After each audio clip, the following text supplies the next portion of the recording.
keeps, for some bizarre reason, referring to a battle that goes back thousands of years. I have no idea who's briefed him or who's not briefed him.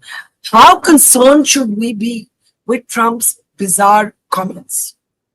No, I think it really, these are bizarre comments. You're quite right, Markan.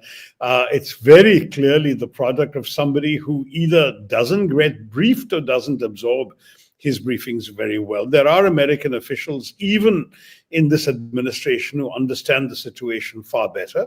In fact, the designated future Assistant Secretary of State for South Asia is a gentleman I've met, S. Paul Kapoor, who is actually an Indian American, part Indian American origin, and somebody who has written knowledgeable books about South Asia, is a professor of strategic studies, and understands exactly why everything Donald Trump said would only make a thoughtful American squirm with embarrassment.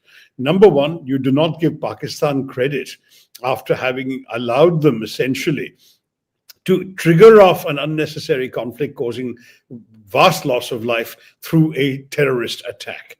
Second, you do not promote equivalence between the victim and the perpetrator. You do not promote equivalence between Pakistan and India. Third, you do not speak about 1,000 years of conflict when the entire country of Pakistan and the dispute have only existed for 77 years.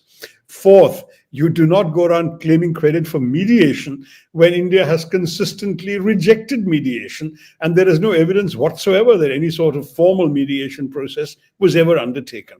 In other words, there's nothing right about this message from President Trump.